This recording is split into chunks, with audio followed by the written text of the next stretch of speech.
नमस्कार साथियों, मैं हूं रवि भायल और मेरे यूट्यूब चैनल रवि भायल आईएनसी पर आपका हार्दिक स्वागत है। भारत जोड़ो न्याय यात्रा के दौरान राजस्थान के बांसवाड़ा में श्री राहुल गांधी जी ने क्या कुछ कहा, आप इस वीडियो के माध्यम से। राहुल गांधी हम सबके नेता न्याय की यात्रा लेकर हमारे बीच में आ चुके हैं। राहुल गांधी खड़गे साहब, राहुल गांधी कांग्रेस पार्टी।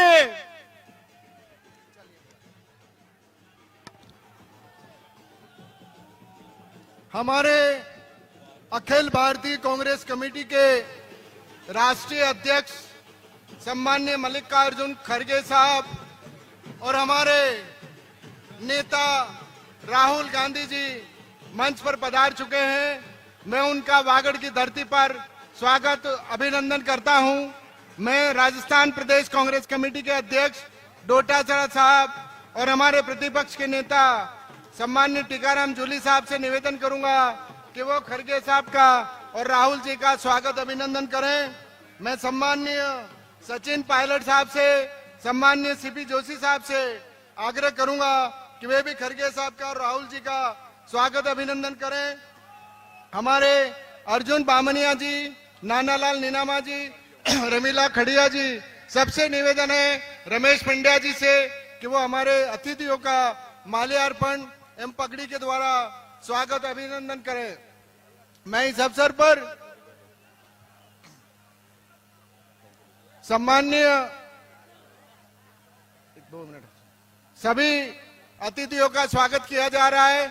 अब मैं हमारे नेता श्री अर्जुन सिंह बामनिया जी से निवेदन करूंगा कि वे आकर के स्वागत अभिनंदन करें। अर्जुन सिंह जी बामनिया।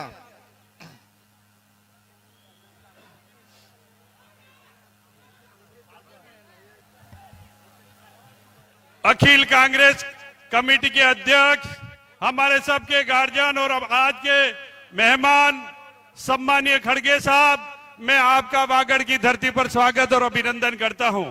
हमारे बीच में पधारे हुए आज के युवा दिलों की धड़कन और मेहमान के रूप में सम्मानीय राहुल गांधी जी, मैं आपका इस वागड़ मेवाड़ की धरती पर स्वागत अभिनंदन करता हूं। इस बीच में विराजे हुए हमारे प्रदेश के अध्यक्ष जी सम्मानीय डोटासरा जी, सम्मानीय रंधावा साहब, सम्मानीय पायलट साहब, सम्मानीय सीपी साहब, सम्मानीय मध्य प्रदेश के अध्यक्ष पटवारी साहब, सम्मानीय जूली साहब और सम्मानीय हमारे बीच में विराजमान सीपी जोशी साहब, बड़ी बहन सम्मानीय गिरजा जी, मेरे साथी भाई रघुवीर जी मीणा साहब, ताराचंद जी भगोरा साहब और सम्मानीय मंच, सभी को आज के इस मौके पर हार्दिक स्वागत और अभिनंदन करता हूं। सम्मानीय राहुल जी साहब, ये वागड़ मेवाड़ की जनता कांग्रेस के साथ में है और आपके दर्शन के लिए, आपके आशीर्वाद के लिए पधारी है।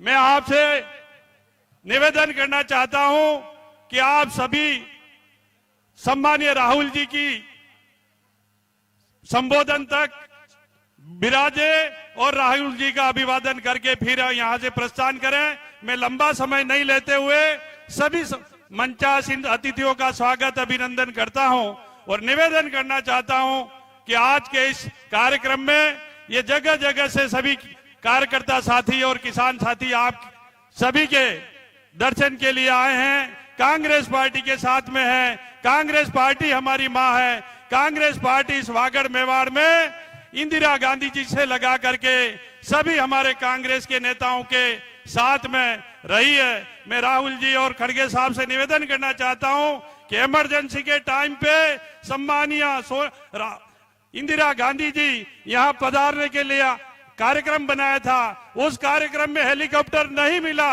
उतरने दिया और मध्य प्रदेश से बाई रोड गाड़ी में आए और बांसवाड़ा की जनता कुशलबाग मैदान में सुबह 12 बजे तक 3 बजे तक इंदिरा जी के स्वागत के लिए बैठी थी। वही जनता आज आपके सामने है।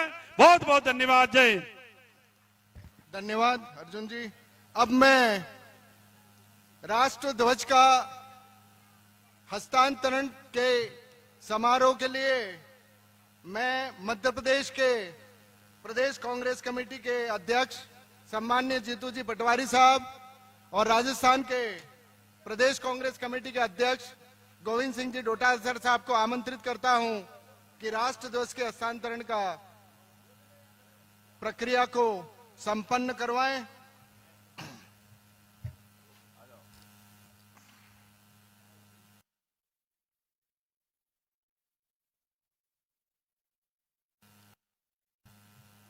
दोनों प्रदेशों के सेवा दल के अध्यक्ष इस प्रक्रिया को पूरी करवा रहे हैं।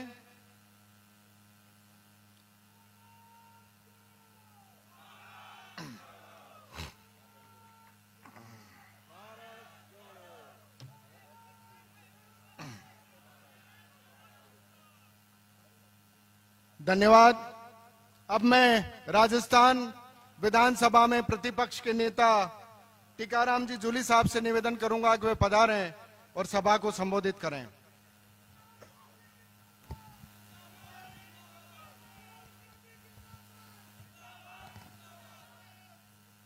कि दुआ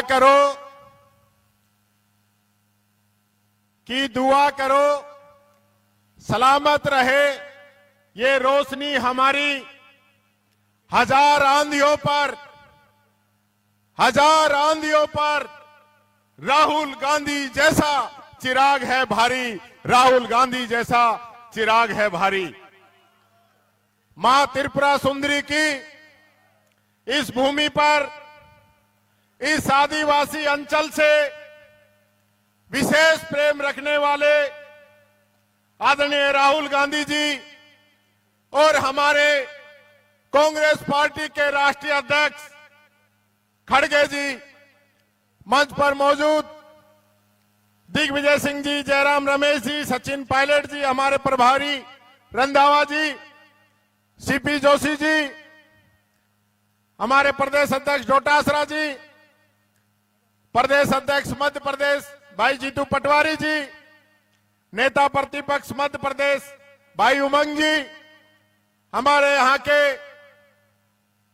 पूर्व मंत्री रहे बामनिया जी, हमारे सभी सम्मानित मंच पर उपस्थित नेतागण, सभी विधायकगण, महिला कांग्रेस, यूथ कांग्रेस, एनएसयूआई, सेवा दल, इंटक के सभी पदाधिकारीगण, यहां उपस्थित पूजा के योग बुजुर्गों, पूजा के योग माताएं बहनें, युवा शक्ति और प्यारे बच्चों, यहां उपस्थित सभी पत्रकार बंधुओं, मैं सर्वप्रथम वीर भूमि राजस्थान के अंदर एक ऐसे वीर का स्वागत करना चाहता हूं जिस वीर ने पूरी दुनिया के अंदर सबसे ऐतिहासिक पैदल यात्रा और भारत जोड़ो न्याय यात्रा निकाली है।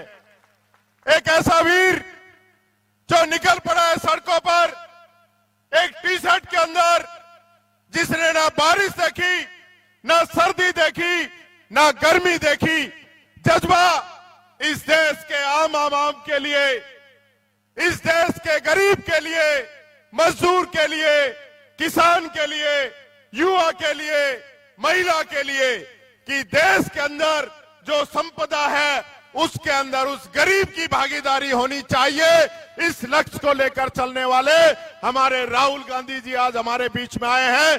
जोरदार ताली बजाकर पूरा आदिवासी अंचल आज उनका स्वागत करे। मैं ये कहना चाहूंगा, भारतीय जनता पार्टी की दोहरी नीति आज इस आदिवासी अंचल के अंदर, हम उस भगवान राम को मानते हैं जिसने सबरी के झूठे बेर खाए, लेकिन जब राम मंदिर का नंबर आया तो हमारी मुख्यमंत्री जी को नहीं बुलाया गया। जब नए राष्ट्रपति भवन, नई लोकसभा के ओपनिंग की बात आई, हमारे राष्ट्रपति महोदय को नहीं बुलाया गया। ये इनकी दोहरी नीति है। साथियों, आप समझ सकते हैं कि गरीब के लिए अगर किसी के दिल में प्यार है तो कांग्रेस है, और अमीर के लिए किसी के दिल में प्यार है तो वो बीजेपी है। कांग्रेस आपके कर्जे माफ करती है, बीजेपी उद्योगपतियों के कर्जे माफ करती है। राहुल गांधी गरीब के लिए लड़ाई लड़ते हैं, और नरेंद्र मोदी जी अमीर के लिए लड़ाई लड़ते हैं। मैं साथियों आप लोगों से एक बात कहना चाहूंगा, आज हमारे देश का आम आवाम गरीब जिस संविधान की वजह से जिंदा है, जिस संविधान ने हमें ताकत दी है, बाबा साहब भीमराव अंबेडकर का संविधान जो अमीर और गरीब को बराबर रखता है, आज वो संविधान खतरे में है। उस संविधान को बचाने की जिम्मेदारी आप सब लोगों की है। ये अपील आप लोगों से करना चाहूंगा। बहुत बहुत धन्यवाद। जय हिंद, जय भारत, जय कांग्रेस। अब मैं राजस्थान के पूर्व अध्यक्ष एवं एआईसीसी के महासचिव सम्माननीय सचिन पायलट साहब से निवेदन करूंगा कि वह सभा को संबोधित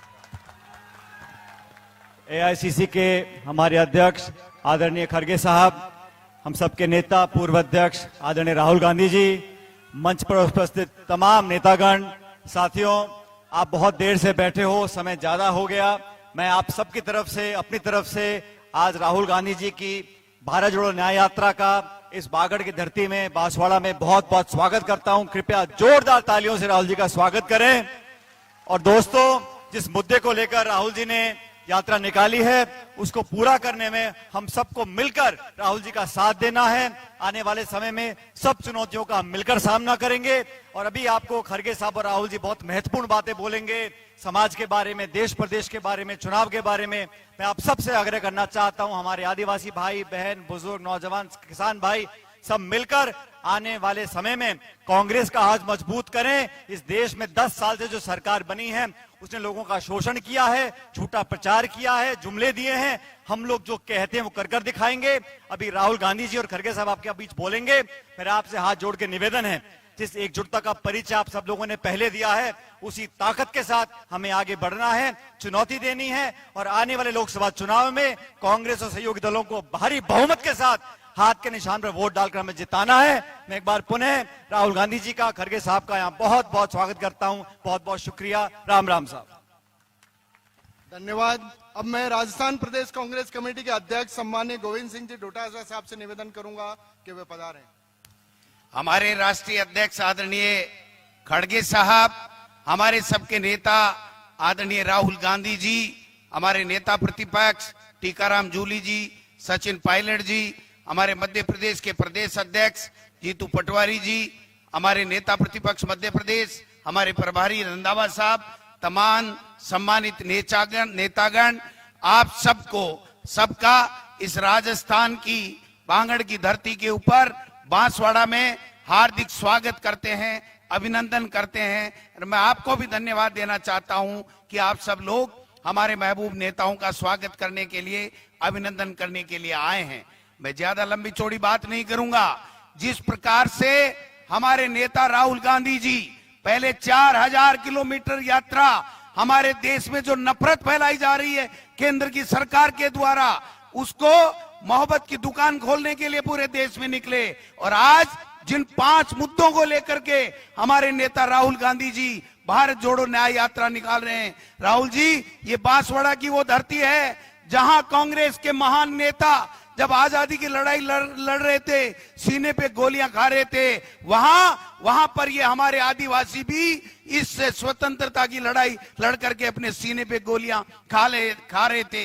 हमारे गुरु गोविंद की इस धरती के ऊपर ये हमारे आदिवासियों के डीएनए में कांग्रेस है। कांग्रेस कण कण में है, हर व्यक्ति में कांग्रेस है। और कांग्रेस को मजबूत करने में हमेशा आदिवासी आगे रहा है। और आदिवासी को बढ़ाने में हमारी जब भी सरकारें, चाहे केंद्र में रही हैं, चाहे राज्यों में रही हैं, सब जगह हमने इन आदिवासियों भाइयों के लिए और कल्याण के काम किए हैं, बड़ी बड़ी योजनाएं लेकर के आए हैं। मैं समझता हूं मनरेगा जैसी योजना, जिसका जीवन इनको स्तर ऊंचा उठाने में काम किया आदिवासी भाइयों के लिए, ये हमारी यूपीए सरकार की, मनमोहन सिंह जी और सोनिया गांधी जी की देन थी, जिसको आज कमजोर किया जा रहा है। हम हमारे नेता आदरणीय खड़गे साहब और हमारे महबूब नेता आदरणीय हमारे राहुल गांधी जी को सुनना चाहेंगे। इसलिए मैं इतना विश्वास दिलाना चाहता हूं, आदरणीय राहुल जी खड़गे साहब, ये आदिवासी है, इनके डीएनए में कांग्रेस है। एक चला जाए, 1000 नेता आएंगे, हर कांग्रेस को जिता करके आपकी झोली में डालेंगे। धन्यवाद। जय हिंद, जय भारत। धन्यवाद अध्यक्ष जी। अब हमारे वागड़ के लिए आज का दिन बहुत गौरव का दिन है कि कांग्रेस पार्टी के राष्ट्रीय अध्यक्ष खड़गे साहब पहली बार हमारी वागड़ की धरती पर पधारे हैं। मैं वागड़ की जनता की तरफ से आपका हार्दिक स्वागत और अभिनंदन करता हूं और माननीय राष्ट्रीय अध्यक्ष महोदय से निवेदन करता हूं कि आप हमें आशीर्वाद प्रदान करें इस सभा को। जोरदार तालियां बजा करके स्वागत करें कांग्रेस पार्टी, खड़गे साहब।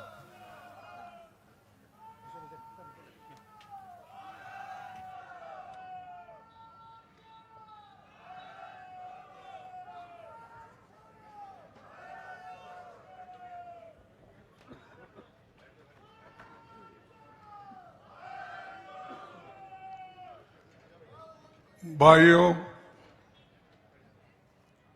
इस विशाल सभा आपने जो आयोजित किया है, इसमें जो बांसवाड़ी के हमारे भाई बहन, किसान, नौजवान साथी और मीडिया के दोस्तों सभी आए हैं, इसलिए कि राहुल जी का एक बहुत बड़ा प्रोग्राम इस देश में हो रहा है। तो इस मंच पर आज बैठे हुए युवा नेता, कांग्रेस पार्टी के चाहते राहुल गांधी जी, सुखेंद्र रंधवा जी, गोविंद सिंह डोटासरा जी, टीकाराम जूले जी, सचिन पायलट जी, जीतू पटवारी जी, उमंग सिंगार जी, सीनियर नेता दिग्विजय सिंह जी, कमलेश्वर पटेल जी, सीनियर नेता सीपी जोशी जी, गिरिजा व्यास जी, रघुवीर मीना जी, अर्जुन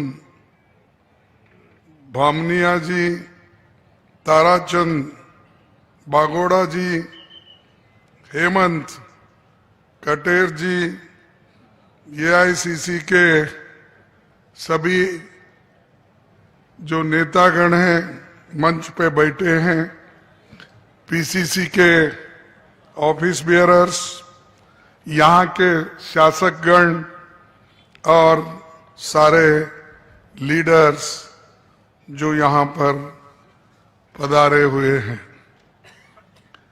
मुझे खुशी होती है कि इस विशाल जनसभा में मैं खासकर अपने आदिवासी भाई बहनों का दिल से स्वागत करता हूं और उसी के साथ जो हमारे कांग्रेस के कार्यकर्ता हैं, उन्होंने जो दिल से जोर लगाकर इस राहुल गांधी जी के प्रोग्राम को यशस्वी बनाने के लिए आप जो यहाँ पधारे हैं, आपको भी फिर एक बार मैं स्वागत करता हूं। और मीडिया के मेरे दोस्त जो हमारे साथ हमेशा हर मीटिंग में जुड़ते हैं, लेकिन कभी कभी हमारे तरफ ख्याल नहीं देते, क्या कारण है इसका मुझे भी मालूम नहीं होता।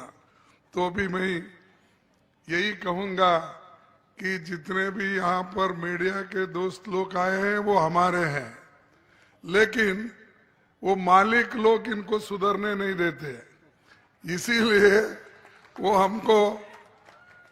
हमको मुश्किल में डाल देते हैं। और कहीं कहीं इतनी भारी सभाएं होती है, उसका बहुत से छोटा सा एडवर्टाइजमेंट हमको मिलता है, लेकिन सबसे ज्यादा एडवर्टाइजमेंट जब टीवी खोलते ही आप किसका फोटो देखेंगे, किसका चेहरा देखेंगे? गारंटी, मोदी की गारंटी। ऐसा स्विच ऑफ करो, स्विच ऑन करो, वही दिखेंगे। क्यों? कि पैसा बहुत है एडवर्टाइजमेंट के लिए, और वो लोग आज बहुत प्रचार कर ले रहे हैं। लेकिन भाइयों, जब कभी भी कांग्रेस पार्टी हुकूमत में आई है, तब हमेशा गरीबों का ख्याल रख के काम करते हुए आई है। आप हमारे नेता इंदिरा गांधी जी से लेकर आप देखिए, उससे पहले तो पंडित जवाहरलाल नेहरू जी इस देश को बनाए। सबके लिए उन्होंने बाबा साहब अंबेडकर के नेतृत्व में संविधान बनाया, और आज उस संविधान से ही आप सब लोगों को जो सहूलत मिल रही है, वो बाबा साहब अंबेडकर और पंडित जवाहरलाल नेहरू जी के आशीर्वाद से मिल रहा है। और हमको ये कहते हैं कि गरीबों के लिए हम बहुत कुछ किए हैं। कांग्रेस ने क्या किया? सुबह शाम एक ही बात कहते हैं, वो परिवारवाद, परिवारवाद। अरे भाई, कितने बार बोलेंगे? एक बार, दो बार, तीन बार? सुबह से शाम तक हर मीटिंग में वही। अरे आप क्या काम किए वो बताओ। हम जो काम किए हैं, नेहरू जी क्या काम किए, क्या किए हैं, इंदिरा जी क्या किए हैं, लाल बहादुर शास्त्री जी क्या किए हैं, राजीव गांधी जी क्या किए, हम बोलते हैं। लेकिन तुम्हारा काम बोलिए। कहीं जाओ, कुछ ना कुछ बोलकर वहां पर समाज को डिवाइड करना, समाज को अलग करना। और इन्हों जब निकल के आते हैं तो बीजेपी के एमएलए, एमपीज वो अत्याचार, आदिवासियों के ऊपर अत्याचार करते हैं, शेड्यूल कास्ट के ऊपर अत्याचार करते हैं, पिछड़े हुए जो गरीब लोग हैं उनके ऊपर अत्याचार करते हैं। क्या इसीलिए लोगों ने आपको इस देश के गद्दी पे बिठाया? आपको देश के लोगों की सुरक्षा करना है, वो छोड़ के बार बार छोटी मोटी चीजें लेकर आप टीका टिप्पणी करते फिरते हो। भाइयों, और एक मैं आपसे कहना चाहता हूं, ये जो इस देश में हमने जो कार्यक्रम पहले भी बनाए थे, आज भी राहुल गांधी जी ने बहुत सी चीजें कांग्रेस पार्टी को अपने सलाह के रूप में उन्होंने दिया है। और लेकिन बीजेपी की सोच क्या है, मैं बताता हूं। बीजेपी की सोच आप जरा ध्यान से सुनिए। आसाम का मुख्यमंत्री कहता है, चंद जातियों की सेवा करना शूद्रों का कर्तव्य है। आप सब शूद्रों में आते हैं, और बहुत से लोग यहाँ मंच पर बैठे हुए हैं, वो भी शूद्रों में आते हैं। और उसका कहना, एक मुख्यमंत्री का कहना, ये बीजेपी के मुख्यमंत्री का कहना है कि चंद जातियों की सेवा करना शूद्रों का कर्तव्य है।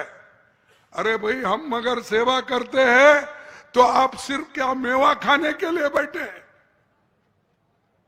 आप देश के लिए क्या कर रहे हैं? ये लोग तो श्रमिक हैं, शूद्र वर्ग पूरा श्रमिक है, लेकिन आप बैठे जगह खाते बैठे हो।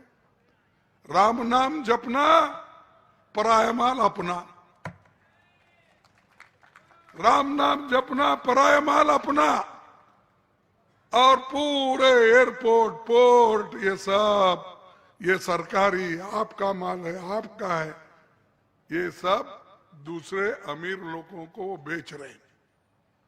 इसीलिए हमको ध्यान में रखना चाहिए, इस देश में संविधान बचेगा, लोकतंत्र बचेगा तो ही आप लोग बच सकते हैं, नहीं तो फिर से हम लोग आदिवासी बनकर जंगलों में रहेंगे, पढ़ेंगे नहीं, लिखेंगे नहीं, ऑफिसर बनेंगे नहीं, पैसा कमाएंगे नहीं, और जो शेड्यूल कास्ट के लोग हैं सूत्र के नाते हर गांव में खेती में काम करते रहेंगे, महिला उठाते रहेंगे। क्या यही चाहते हैं आप देश में? और मोदी जी इनके बारे में कभी कुछ नहीं बोला। अभी मेरे दोस्त कुछ भाषण करते वक्त कहे, अरे भाई बहुत बड़ा राम मंदिर बनाए, ठीक है, आस्था है, लोग जाते हैं अपनी अपनी आस्था से मंदिर पे माथा टेकते हैं, लेकिन मैं पूछता हूं इतने बड़े मंदिर में आप एक आदिवासी राष्ट्र की अध्यक्ष मुर्मा को क्यों नहीं बुलाए? मैं पूछता हूं। अब बड़े तो बोले कांग्रेस वाले बाइकआउट किए, वो करे ये करे, ऐसा हवा फैलाते हो, लेकिन मुर्मा इस देश की राष्ट्र यानी हमारी प्रेसिडेंट है, अध्यक्ष है, राष्ट्रपति है, तो उस राष्ट्रपति का अपमान आपने किया। जब हमारा पार्लियामेंट का उद्घाटन हुआ, क्या आप मुर्मा जी को बुलाया? क्योंकि वो अपवित्र होता है। अगर मंदिर के लिए पूजा के लिए बुलाएंगे वो अपवित्र होता है, अगर पार्लियामेंट को बुलाएंगे वो अपवित्र होता है। ये तुम्हारी सोच है। इससे पहले जो पार्लियामेंट की बुनियाद डाली, कौन थे उस वक्त राष्ट्रपति जी? रामनाथ कोविंद जी। कौन थे वो रामनाथ कोविंद जी? कौन थे? बताओ मेरे को। वो एक शेड्यूल कास्ट का नेता था, उसको भी उसमें उन्होंने आने नहीं दिए, और आप बात बड़े बड़े करते हैं हमने वो किया। अरे पहले तो लोगों को आपके साथ लो, शूद्रों को आपके साथ लो, गरीबों को आपके साथ लो, किसानों को आपके साथ लो, युवाओं को आपके साथ लो, महिलाओं को आपके साथ लो। उनको तो साथ नहीं लेते, लेकिन टीका करते, घर घर फिरते हो, दिन में 3-3 मीटिंग करते हैं। काय के लिए भाई? काय के लिए? मेरा पूरा हिंदुस्तान मेरा परिवार है बोल रहे, ठीक है भाई आपका परिवार, लेकिन पूरे हिंदुस्तान के लोगों की भलाई के बारे में सोचना ना। लेकिन आप हमेशा सोचते हैं आरएसएस के लिए क्या करना, बीजेपी के नेताओं के लिए क्या करना, यही तुम्हारा विचार है। लेकिन जनता होशियार हो गई, और मैं ये कहना चाहता हूं कि हर जगह गरीबों पर अत्याचार हो रहे, और आज राजस्थान रहो, दूसरे जगह रहो, ये अत्याचार बीजेपी के लोग, नेता लोग इतना करते हैं कि यहां तक कि आदिवासी के एक बच्चे के मुंह में बच्चों के मुंह में यूरिन करते हैं, पेशाब करते हैं। उसके लिए कौन सी शिक्षा आपने दी? मध्य प्रदेश के चीफ मिनिस्टर के स्टेट में पहले हुआ था शिवराज चौहान। अब वो पाप बेचारा परेशान है क्योंकि उसको जगह नहीं मिली।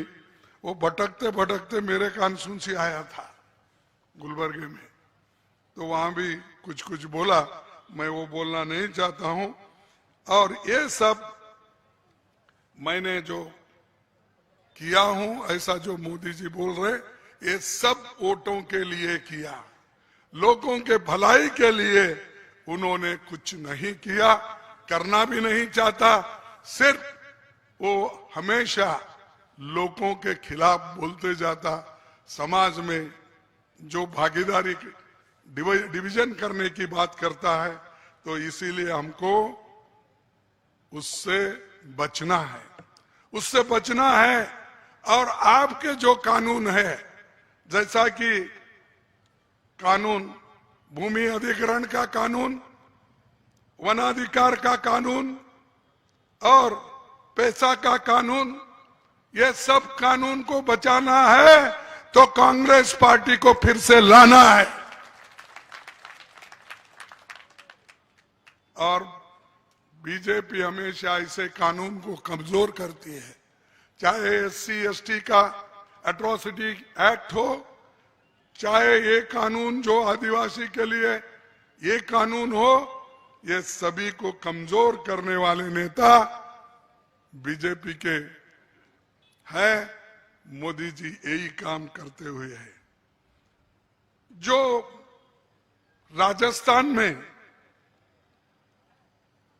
विकास के लिए बहुत सी चीजें यहां पर शुरू की थी। ये वोकेशनल ट्रेनिंग सेंटर किया था, उसको बंद करने की कोशिश चल रही है।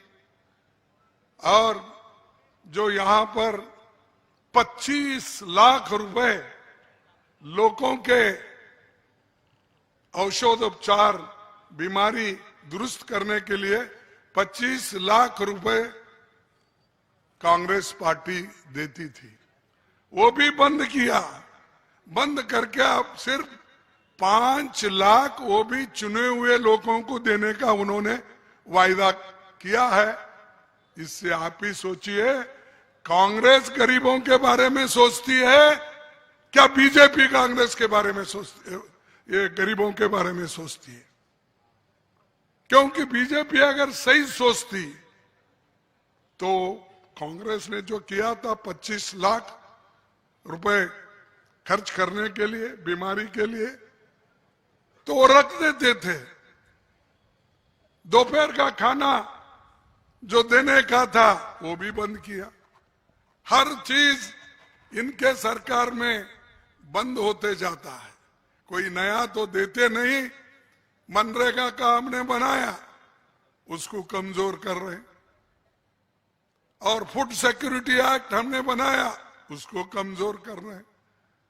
बच्चों के लिए पढ़ाई, कंपलसरी एजुकेशन हमने करके आज हर जगह स्कूल, कॉलेजेस में, स्कूलों में हमने कंपलसरी किया, उसको भी कमजोर कर रहे। तो ये हमेशा गरीबों के खिलाफ बीजेपी है। और बीजेपी अगर आप मजबूत करेंगे, मैं ये कहूंगा कि एक बहुत बड़ा देश के खिलाफ काम होगा। भाइयों, इसीलिए हम एक 5 युवाओं के लिए घोषणा करते हैं। जो राहुल जी की मंशा है, युवाओं को आगे बढ़ाना है। उनके पास आज जो अनएम्प्लॉयमेंट है उसको दूर करना है। इसीलिए पहला जो बिंदु है, पहला पॉइंट युवाओं के लिए भर्ती भरोसा, ये हमारी घोषणा है आज। राहुल जी फिर डिटेल में बोलेंगे। भर्ती भरोसा, ये पहला बिंदु हमारा। कांग्रेस की ये गारंटी देश के युवाओं के लिए, जिसमें सबसे पहले हम सभी युवाओं को भर्ती भरोसे की गारंटी हम देंगे। और जो वैकेंसीज है उसको भी हम भर्ती करेंगे। और खासकर हमारे युवाओं को आज जो भटक रहे घर घर, उनको एक दिशा हम दिलाएंगे। और दूसरी बिंदु, सेकंड, पहली नौकरी पक्की। आज हमको नौकरियां देते हैं कौन सी नौकरी देते हैं? Contract labour. कौन सी नौकरी देते हैं? Daily wages. कौन सी नौकरी देते हैं? वो इवन मिलिट्री में भी भर्ती करने का है तो अग्निवीर की नौकरी। सिर्फ 3 साल के लिए, 4 साल के लिए अग्निवीर की नौकरी दिए जैसा करके चौथे साल उसको निकाल देते हैं। फिर उसका पेंशन का क्या होगा? उसके आगे जीने के लिए क्या रहा होगा? तो इसीलिए हम जो कुछ भी करेंगे पक्का करेंगे, पक्की नौकरी देंगे, अप्रेंटिसशिप करेंगे और हर जगह जितने भी डिग्री होल्डर्स है, डिप्लोमा होल्डर्स है, उनको जितने भी इंडस्ट्रीज है, पब्लिक अंडरटेकिंग है, वहां पर अप्रेंटिसशिप कोर्स देकर उनको मजबूत बनाएंगे। तीसरा बिंदु है पेपर लीकेज से मुक्ति। आज देश में ऐसे हालात है, सालों तक भर्ती नहीं निकलती। भर्ती निकलती है तो पेपर नहीं होता, पेपर होता है तो पेपर लीक हो जाता है। आप सोचिए, गांव के छोटे शहरों में बच्चों को पढ़ने के लिए माँ बाप कर्जा करके, मेहनत करके अपने बच्चों को शहर में पढ़ाई के लिए भेजते हैं। वो मेहनत करता है साल भर, 2 साल भर। जब साल 2 साल मेहनत करने के बाद वहां पर जो पेपर लीक होती है, उसके जिम्मेदार कौन है? सरकार है। और कौन? ये सरकारें ऐसी ही काम कर रही। यूपी में लीक हुआ, मध्य प्रदेश में तो बहुत लीक होता था। उनका तो व्यापम घोटाला मशहूर है। मैं समझता हूं भारत में ऐसा बड़ा घोटाला कहीं भी नहीं हुआ। उतना बड़ा घोटाला ये मध्य प्रदेश में हुआ। तो इसीलिए हम पेपर लीक से मुक्ति करेंगे और हमारे युवाओं को पक्की नौकरी देने के लिए मजबूत करेंगे। इसके बाद हमारा 5वां जो है और एक बिंदु है जो राहुल जी ने खासकर गरीबों के लिए उन्होंने एक योजना सोची है। क्योंकि वो जब अपने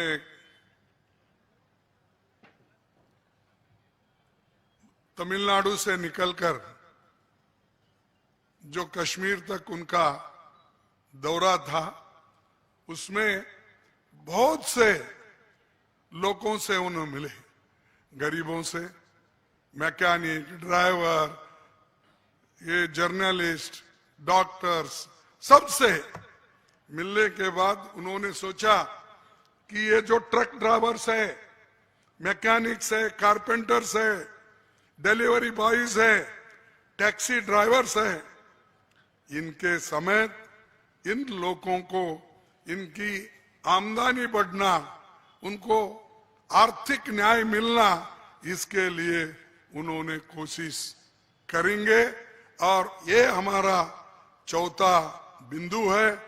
गिग इकोनॉमी में सामाजिक सुरक्षा देना, ये अपना फैसला है। राहुल जी ने दुख और दर्द साझा किया, उनकी परेशानियां सुनी, जाना कि वो अपने गांव से मीलों दूर शहरों में किन मुश्किल परिस्थिति में काम कर रहे हैं, उन्हें क्या क्या दिक्कतें, उनका वेतन कितना, और सभी बातें उन्होंने सुनी है। और खास करके राजस्थान सरकार इन सभी लोगों की भलाई के लिए सामाजिक सुरक्षा का कानून लाई थी। जो कानून अच्छे हम लाते हैं, ये बीजेपी को पसंद नहीं पड़ते, तो इसीलिए वो क्या करते हैं, लोगों को उचकाते हैं। और हम काम करके हारे, ये बड़ा हमको अजब लग रहा है। लोग बगैर काम करे जीतते हैं, लेकिन यह काम करके हारे, इसकी क्या वजह है? क्या हमारी गलती है?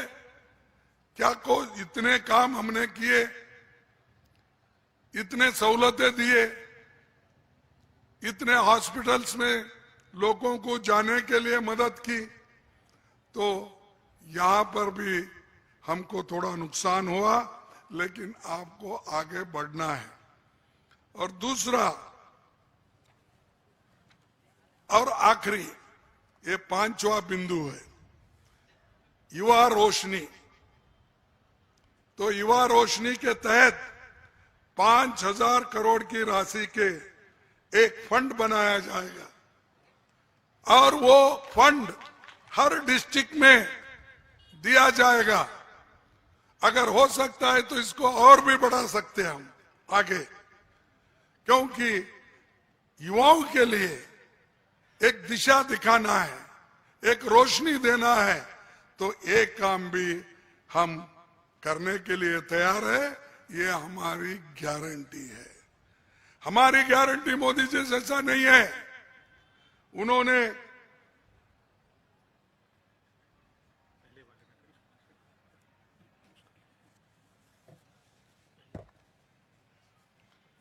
ये तो हमारी गारंटी तो पक्की गारंटी होती है, मोदी जी के जैसा गारंटी नहीं है।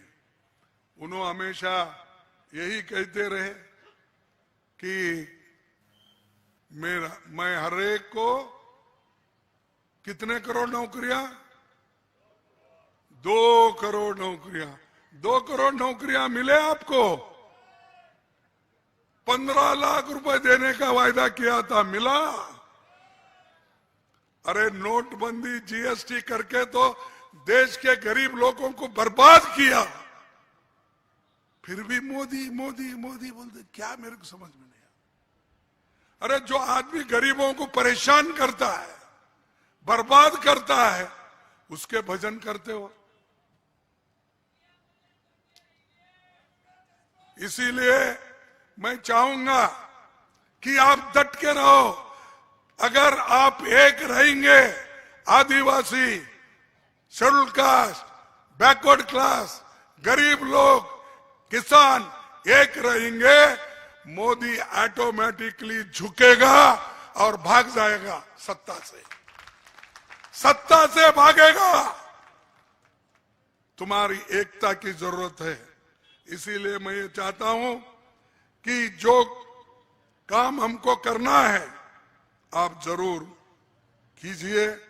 और उसके बाद में मैं पहले भी कुछ बातें कही थी, और वो सभी बातें हमने दूसरे मीटिंग में कही थी कि एमएसपी हम लीगल गारंटी देंगे, जातिगत जनगणना करवाएंगे, क्योंकि ये जातिगत जनगणना अगर हम करेंगे तो आदिवासियों की हालत क्या है, जमीन कितनी है उनके पास, पैसा कितना है, एजुकेशन कितना हुआ है, और चाहे वो बच्चे हो, बड़े हो, बूढ़े हो, औरतें हो, उनकी हालत क्या है, ये सब कुछ मालूम होगा।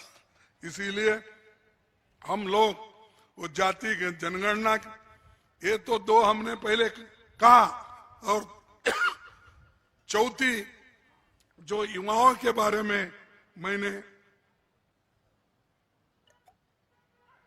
युवाओं के बारे में अभी बताया, जैसा कि राहुल गांधी जी का एक मार्गदर्शन में वो हमने तैयार किया है, और वो आपके सामने हमने रखा है ऑलरेडी। और काम नहीं है, जॉब नहीं है, ऐसा नहीं है, बहुत से नौकरियां हैं सरकार में, एडेड इंस्टीट्यूशन में, पुलिस में, मिलिट्री में, सरकारी नौकरी में, रेलवेज में, नजदीक 30 लाख नौकरियां हैं।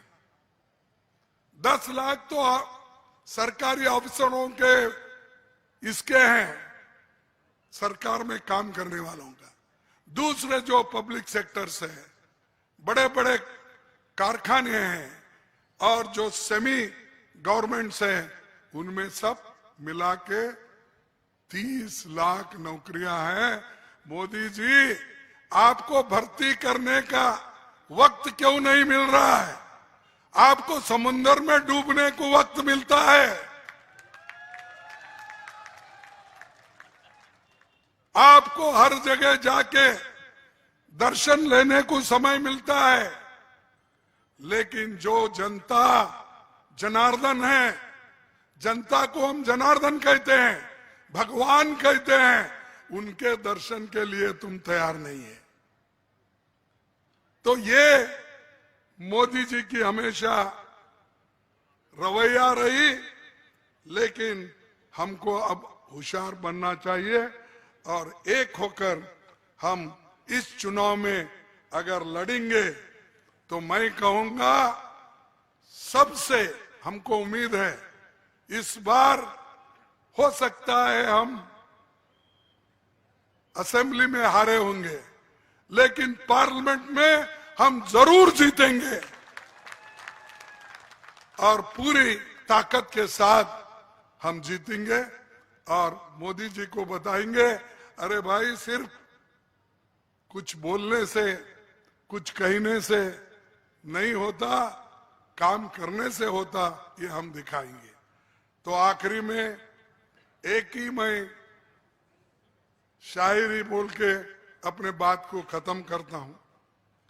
न मस्जिद को जानते हैं, न मस्जिद को जानते हैं, न सिवालों को जानते हैं, न मस्जिद को जानते हैं, न सिवालों को जानते हैं। जो भूखे पेट होते हैं वो सिर्फ निवालों को जानते हैं। जो भूखे पेट होते हैं वो सिर्फ निवालों को जानते हैं। मेरा यही अंदाज जमाने को खलता है, मेरा यही अंदाज जमाने को खलता है कि मेरा चिराग हवा के खिलाफ क्यों जलता है, कि मेरी यही चिराग हवा के खिलाफ क्यों जलता है। मैं अमन पसंद हूं, जैसा कि राहुल जी हमेशा हर भाषण में कहते हैं, मोहब्बत की दुकान लगाओ, मोहब्बत की दुकान लगा के लोगों को प्यार बांटो। तो यहां वो नहीं है बीजेपी में, यहां बीजेपी में हमेशा वो बोलते हैं विष बांटो कि ताकि लोग मरने दो जल्दी। तो ये वो काम हमारे राहुल जी कर रहे हैं।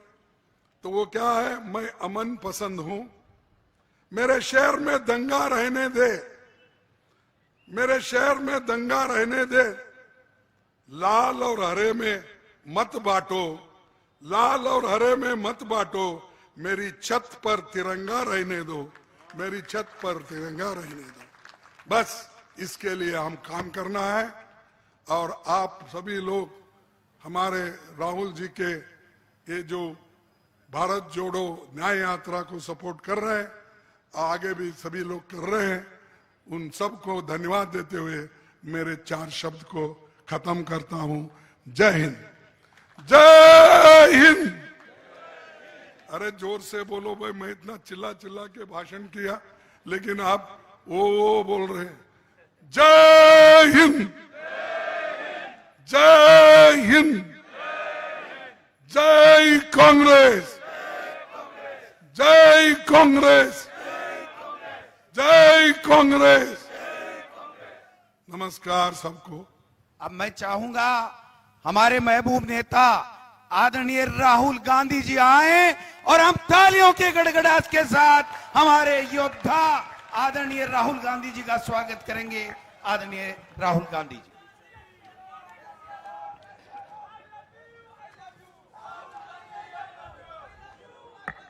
खारगे जी, रंधावा जी, दोतासरा जी, जूली जी, सचिन पायलट जी,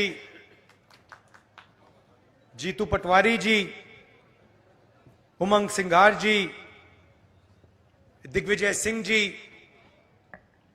कमलेश्वर पटेल जी, सीपी जोशी जी, गिरिजा व्यास जी, रघुबीर मीना जी, अर्जुन बमानिया जी, ताराचंद भगोरा जी, स्टेज पे वरिष्ठ नेता, हमारे कार्यकर्ता, भाइयों और बहनों, प्रेस के हमारे मित्रों, आप सबका यहां बहुत बहुत स्वागत, नमस्कार। थोड़ा प्रोग्राम लेट चल रहा है, आपको यहां थोड़ा ठहरना पड़ा, इसके लिए मैं आपसे माफी मांगता हूं। एक साल पहले कन्याकुमारी से कश्मीर तक हम भारत जोड़ो यात्रा पे चले। राजस्थान से निकले, 4000 किलोमीटर समुद्र से हिमालय तक चले और रास्ते में हजारों लोगों से मेरी डायरेक्ट बातचीत हुई। युवाओं से, बुजुर्गों से, किसानों से,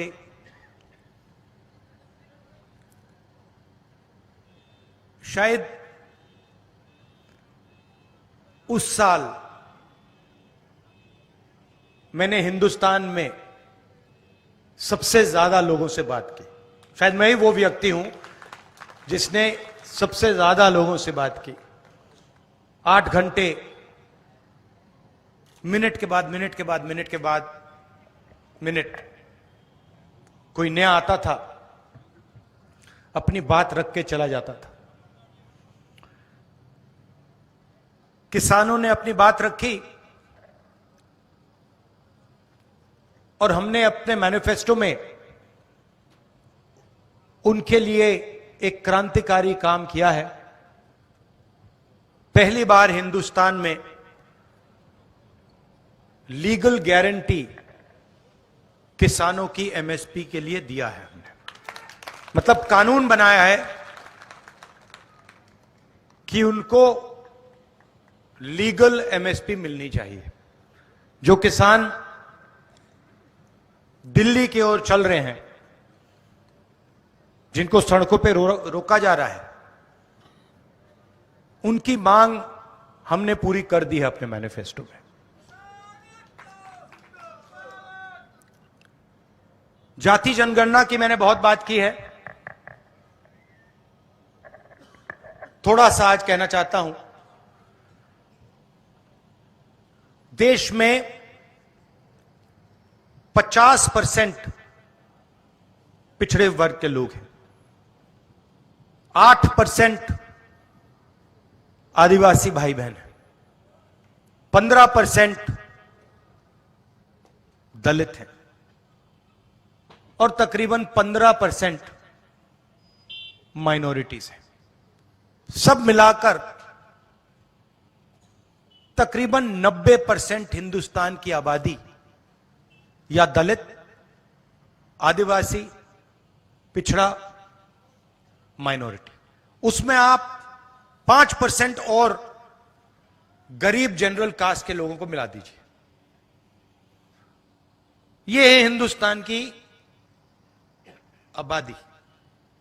मगर अगर हम हिंदुस्तान की संस्थाओं को देखें, हिंदुस्तान के बजट को देखें, हिंदुस्तान के धन को देखें, तो इन लोगों की भागीदारी नहीं है, कहीं भी नहीं है। मैं आपसे पूछता हूं, आदिवासी वर्ग हैं आप, राष्ट्रपति आदिवासी हैं हैंगे ना? ठीक है। राम मंदिर का इनॉग्रेशन हुआ, आपको टीवी पे उनका चेहरा दिखा? क्यों नहीं? ये फिर से बोलो, क्यों नहीं? क्योंकि वो आदिवासी हैं, हिंदुस्तान की राष्ट्रपति हैं, मगर उनको सीधा मैसेज दिया गया कि राम मंदिर के इनॉग्रेशन में आप राष्ट्रपति हो, कुछ भी हो, आप आदिवासी हैं, आप अंदर नहीं आ सकती हैं। सोच वहां से शुरू होती है। आपने टीवी देखा, राम मंदिर के इनॉग्रेशन में आपने किसी गरीब को देखा? किसान, मजदूर ना था? कौन था? अंबानी था, अदानी था, बॉलीवुड की पूरी लाइनअप थी, सारे के सारे थे, उद्योगपति अरबपति थे, मगर राम मंदिर के इनॉग्रेशन में एक गरीब नहीं था, एक किसान नहीं था, एक बेरोजगार युवा नहीं था, एक विकलांग नहीं था, कोई नहीं था। दो हिंदुस्तान बने हुए हैं, एक 5% वाला और दूसरा बाकी लोगों का। और किसी भी एरिया में आप देखो, कहीं भी देखो,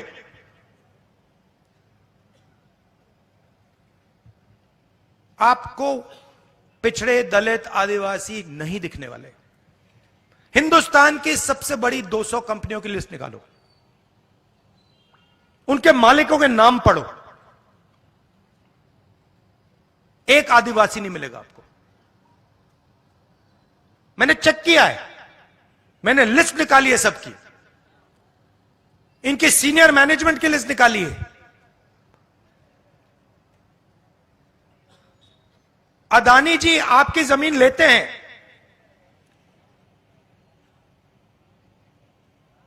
आपका जल छीनते हैं, जंगल छीनते हैं, मगर उनकी कंपनी में सीनियर लेवल पे आपको एक आदिवासी नहीं मिलेगा, एक दलित नहीं मिलेगा, एक पिछड़ा नहीं मिलेगा, और हिंदुस्तान की सबसे बड़ी 200 कंपनियों में नहीं मिलेगा।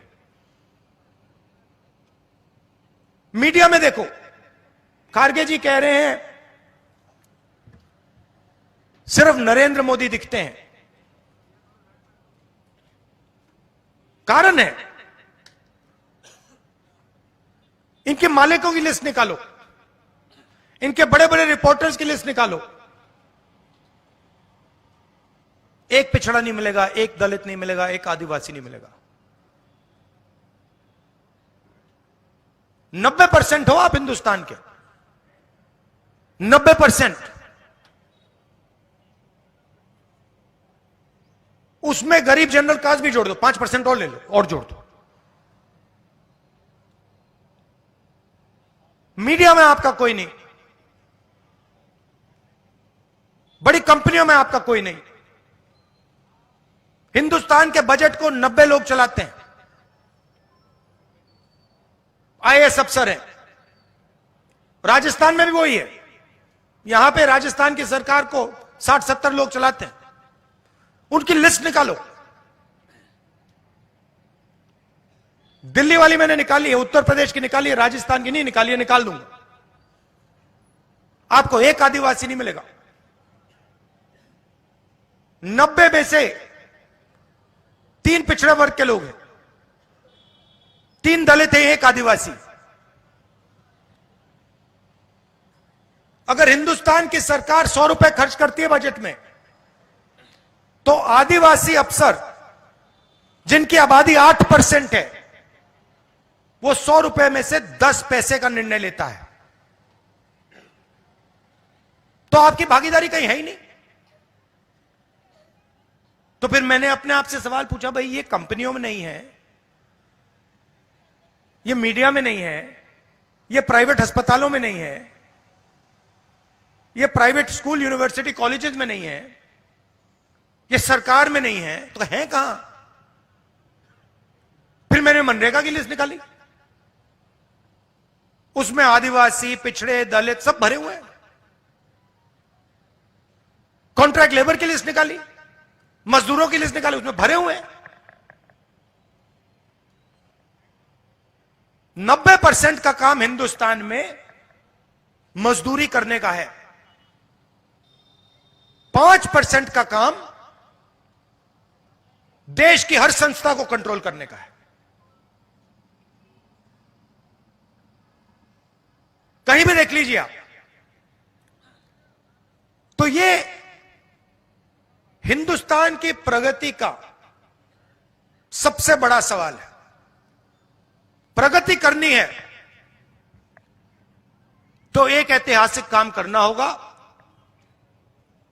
जैसे जब तो चोट लगती है, डॉक्टर आपसे कहता है एक्सरे करो, कहता है ना, कहता है, वैसे ही मैं कह रहा हूं, हिंदुस्तान के गरीबों को चोट लग रही है, दलितों को, आदिवासियों को, पिछड़ों को, गरीब जनरल कास्ट को चोट लग रही है, एक्सरे करा दो। और मैं तो कह रहा हूं एक्सरे के बाद मैं एमआरआई भी कराऊंगा। कितना पैसा किसके हाथों में है, कौन सी संस्था किसके कंट्रोल में है, मीडिया में कितने लोग आदिवासी दलित पिछड़े, बड़ी बड़ी कंपनियों में कितने आदिवासी दलित पिछड़े, प्राइवेट स्कूल कॉलेज, ये सारा का सारा निकाल दूंगा मैं। और फिर आपको अपनी सच्ची शक्ति समझ आएगी। आज आपको बात नहीं समझ आ रही, आप सोच रहे हो कि आप में शक्ति नहीं है। 10 में से 9 लोग आप हो,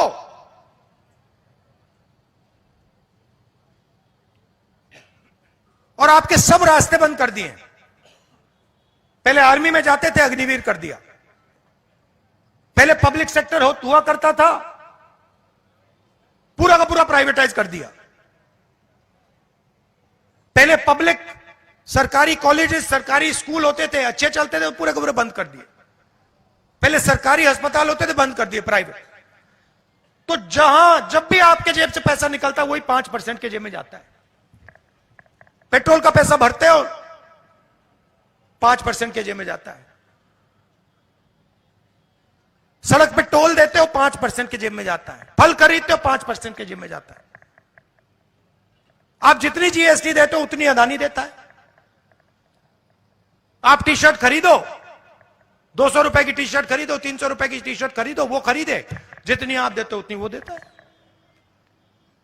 आप मजदूरी करते हो, वो प्राइवेट हवाई जहाज में उड़ता है, टैक्स एक जितना। तो जाति जनगणना से ये सब साफ हो जाएगा। देश को पता लग जाएगा, 90% को समझ आ जाएगी बात, भैया कैसे हमें इस देश में ठगा जा रहा है।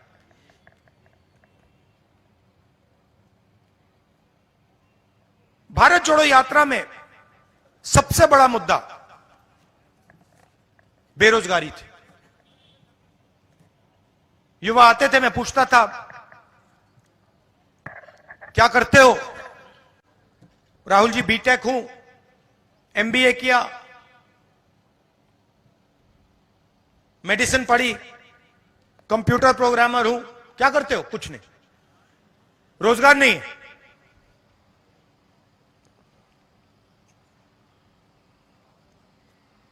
दिल्ली रेलवे स्टेशन में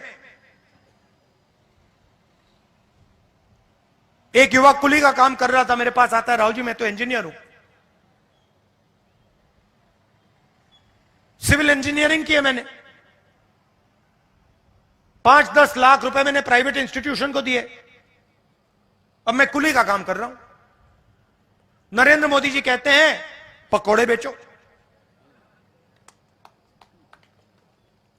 और सबसे जरूरी मुद्दा है देश के सामने। तो आज मैं आपको यह बताना चाहता हूं कि हिंदुस्तान के युवाओं के लिए, आदिवासी युवाओं के लिए, पिछड़े वर्ग, दलित, गरीब, जनरल कास्ट के युवाओं के लिए कांग्रेस पार्टी क्या करने जा रही है। सबसे पहला कदम हमने गिनती की है, हिंदुस्तान में 30 लाख सरकारी वैकेंसीज हैं। 30 लाख। मोदी जी इनको भरवाते नहीं है, बीजेपी इनको भरती नहीं है। सरकार में आने के एकदम बाद हमारा पहला काम होगा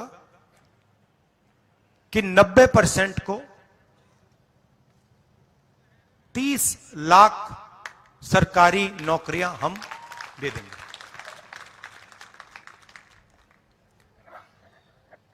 दूसरा ऐतिहासिक काम, हम मनरेगा प्रोग्राम लाए थे, रोजगार का अधिकार। लाखों लोगों को फायदा हुआ, अधिकार दिया हमने। वैसे ही हम हिंदुस्तान के युवाओं को, सब युवाओं को अप्रेंटिसशिप का अधिकार देने जा रहे हैं। और यह अधिकार हर ग्रेजुएट, हर डिप्लोमा होल्डर को मिलेगा। अधिकार क्या है कि कॉलेज, यूनिवर्सिटी, डिप्लोमा के एकदम बाद 1 साल के लिए हर ग्रेजुएट को प्राइवेट कंपनी में, सरकारी ऑफिस में 1 साल की अप्रेंटिसशिप दी जाएगी और 1 लाख रुपए उसे 1 साल में दिया जाएगा। और यह हर ग्रेजुएट के लिए किया जा रहा है। ये जो लाखों लोग कह रहे हैं कि हम बेरोजगार हैं, कॉलेज के एकदम बाद अगले दिन इनको अप्रेंटिसशिप मिल जाएगी और यह अधिकार होगा। यह ऐसे नहीं होगा कि भैया हमें देना है तो देंगे, नहीं देना तो नहीं देंगे। यह मनरेगा जैसा अधिकार होगा, कानूनी अधिकार अप्रेंटिसशिप का आपको दे रहे हैं। इससे देश में करोड़ों युवाओं को फायदा होगा, ट्रेनिंग मिलेगी और पहला साल का, एक प्रकार से पहले साल का रोजगार मिलेगा। भारत जोड़ो यात्रा में बहुत सारे युवा आए, कहते हैं राहुल जी हमने एग्जाम की तैयारी की, हम गरीब हैं, 3-4 महीने हमने मतलब रात दिन कर दिए, एक कर दिए। एग्जाम के दिन पता लगता है 5% वालों के टेलीफोन पे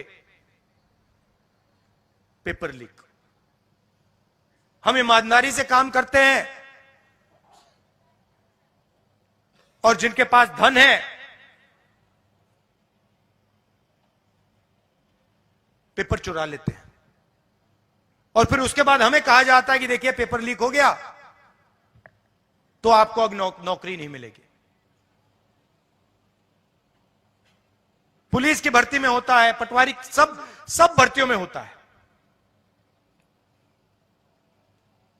तो हम एक नया कानून लाएंगे,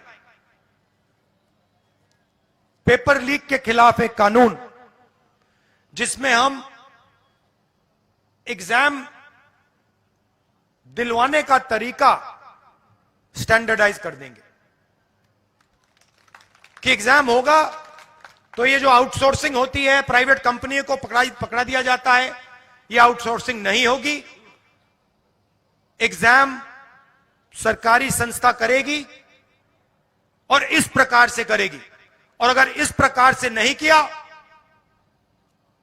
और अगर पेपर लीक हो गया तो फिर कानूनी कार्रवाई ऐसी होगी कि दूसरी बार नहीं होने वाला है। चौथी चीज, युवाओं के लिए बहुत सारे युवा उबर, ओला, डिलीवरी का काम करते हैं। इसको अंग्रेजी में गिग वर्कर्स कहते हैं। और राजस्थान में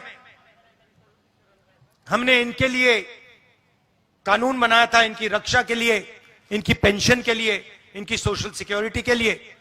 जो कानून हमने राजस्थान में बनाया था वही कानून हम पूरे हिंदुस्तान में लागू करने जा रहे हैं। कि जो ड्राइवर का काम करता है, सिक्योरिटी गार्ड का काम करता है, उबर का काम, ओला का काम, ये पिज्जा डिलीवरी जो होती है, ये जो सब युवा हैं, इनकी रक्षा हो, इनका एक प्रकार से पेंशन हो, सोशल सिक्योरिटी हो, और इनको एक दिन में सड़क पे ना करा जा सके। तो इसके लिए हम एक हिंदुस्तान में एक कानून बना रहे हैं।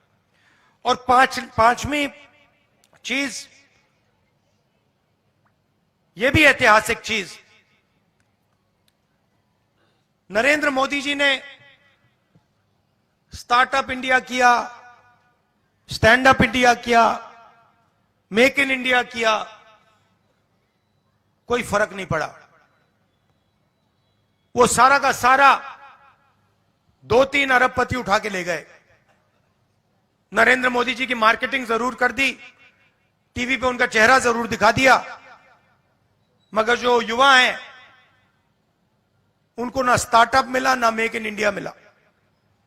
तो हमने 5,000 करोड़ रुपए स्टार्टअप्स के लिए एक फंड बनाया है, और हर डिस्ट्रिक्ट में यह फंड रहेगा। 10 करोड़ रुपए स्टार्टअप्स के लिए, गरीबों के लिए यह फंड दिया जाएगा। तो गरीब युवा हैं, बेरोजगार युवा हैं, ये अगर छोटा सा बिजनेस शुरू करना चाहते हैं, काम करना चाहते हैं, तो ये स्टार्टअप फंड उनकी मदद के लिए किया जा रहा है। तो ये 5 ऐतिहासिक काम हैं युवाओं के लिए। भर्ती भरोसा, 30 लाख वैकेंसीज भरना, पहली नौकरी पक्की, अप्रेंटिसशिप वाला कानून, पेपर लीक से मुक्ति, पेपर लीक वाला कानून, गिग वर्कर्स के लिए सोशल सिक्योरिटी, और युवा रोशनी 5,000 करोड़ रुपए डिस्ट्रिक्ट्स में स्टार्टअप्स के लिए। तो ये हम आपके लिए करने जा रहे हैं। अंत में आपसे कहना चाहता हूं कि आपकी आदिवासियों की जल, जंगल और जमीन की लड़ाई हमारी लड़ाई है। आपके साथ हम खड़े हैं। हम पैसा कानून लाए, जमीन अधिकरण कानून लाए,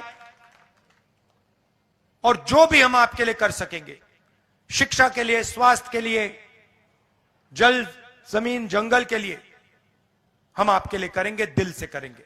बहुत बहुत धन्यवाद। जय हिंद। धन्यवाद सर। अब मैं जिला कांग्रेस कमेटी के अध्यक्ष रमेश पंड्या जी से निवेदन करूंगा कि वो आभार व्यक्त करें। अखिल भारतीय कांग्रेस कमेटी के माननीय अध्यक्ष जी, सम्माननीय राहुल गांधी जी, मंचासीन हमारे प्रदेश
उत्साहित है, प्रेरित है, और ये वादा करते हैं कि आने वाले समय में आपके सपनों के भारत में वागड़ का क्षेत्र सहभागी होगा। आपका आशीर्वाद, आपका सहयोग हमेशा हम पर बना रहे। इस धरती पर सभी राष्ट्रीय नेताओं ने वागड़ को हमेशा आशीर्वाद दिया है। आज आपकी उपस्थिति भी और विशेष करके हमारे सम्माननीय राष्ट्रीय अध्यक्ष पहली बार यहां पर पधारे हैं। मैं वागड़ की जनता की ओर से सहृदय आपका आभार व्यक्त करता हूं, आपका धन्यवाद करता हूं कि आपने यहां पर हमें संबोधित किया। बहुत बहुत धन्यवाद।